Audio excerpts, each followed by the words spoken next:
vaccinated. Dane Flacco is live at Daily Plaza with this story. Dane? Yeah, and what all parties agree is a very unusual, if not unprecedented step. A Cook County judge here at the Daily Center has stripped a Chicago mom of her parenting time because she's refused to get the COVID vaccination shot. I miss my son more than anything. It's been very difficult. I haven't seen him since August 10th.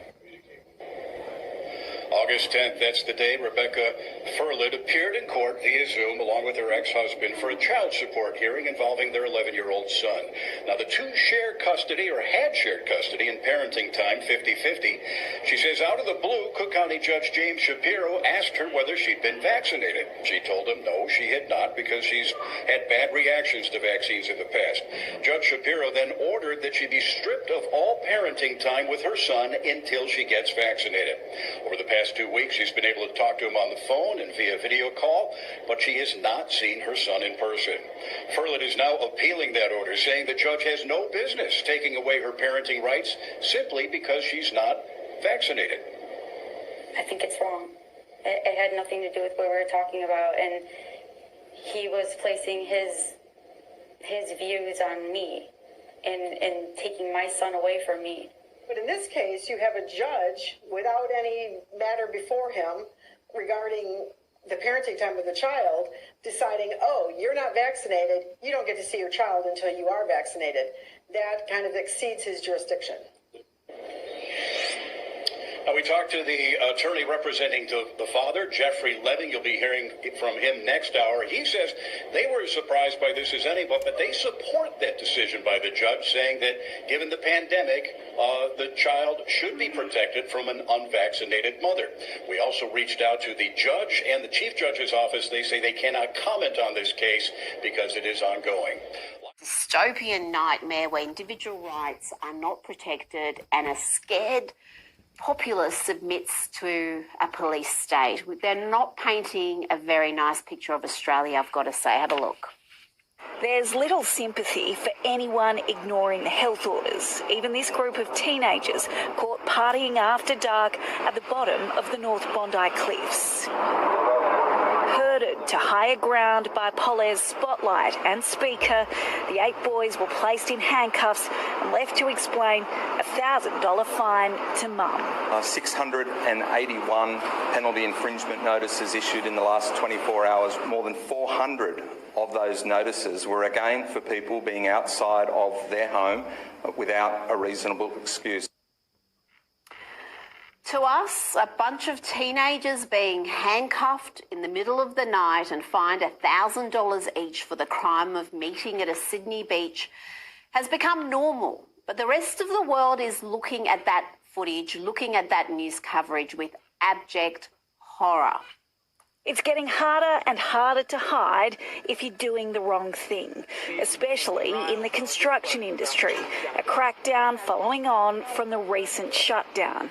Workers sent home if their paperwork isn't in check. It is a struggle, but it's it's just what has to be done. Like, nobody likes telling people to go home. They've all got families to feed. Our cameras rolling on another random blitz in Marsden Park. Authorising me under the Public Health Act. Inspectors have asked these tradesmen to show proof of their QR check-in as well as identification and vaccination records. One of the men here is from Campsie and he doesn't have his documentation, so he's being sent home. He may lose a chunk of his pay too if officers follow through with a fine.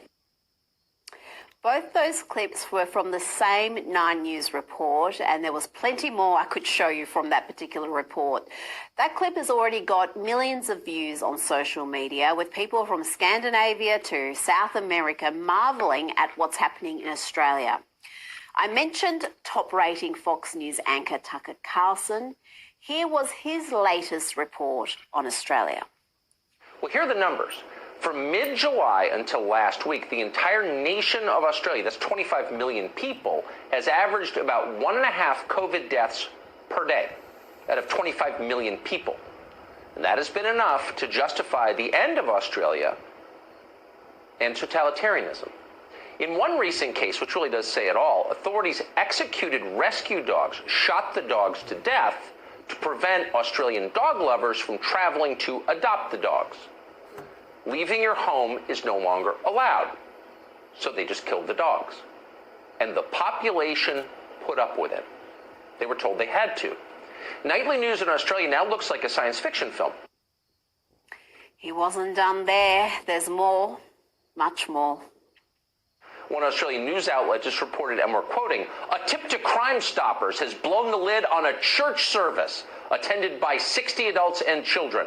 The gathering has been described as selfish and arrogant, end quote, for going to church. So what else in Australia is now considered, quote, selfish and arrogant? It's not just going to church or leaving your apartment or trying to adopt a dog. Watching the sunset is also selfish and arrogant. Watch. There's a whole bunch of people down the Ryback Beach last night who thought the best thing to do was to go and watch the sunset. I'm sure it was a beautiful sunset. But that's not in the spirit or in the letter of these rules. Scolded for watching the sunset, executing rescue dogs, a nationwide manhunt for a guy who sneezed alone in an elevator. No one in Australia is laughing at this. No one can stand back far enough to see the lunacy on display. They're too far gone. And then Tucker took aim at how our police force treat protesters. Now, these protesters have been maligned to the point of being dehumanised by much of the Australian media. But that's not how many overseas see it.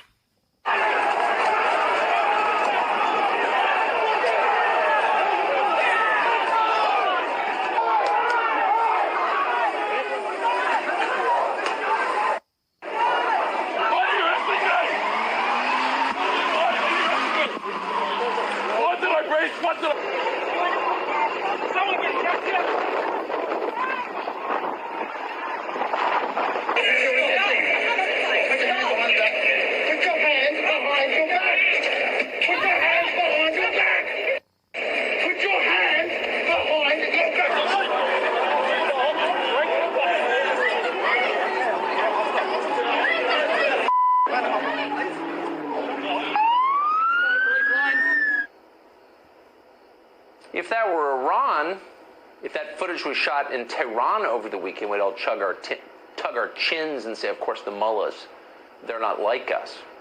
But it's not Iran, it's not North Korea, it's Australia, what we thought was a rules-based society. What law did I break? You heard the protester ask as he's being beaten and handcuffed. Then commentator Matt Walsh joined in the discussion, mocking Australia and what we have become. When it comes to Australia, there is a sort of there's something poetic about seeing the country come full circle and back around to being a prison colony again, which is basically what it is there. And I think when we look at that, what we see, as you pointed out, that if the people will tolerate it, then the people in charge of the country will.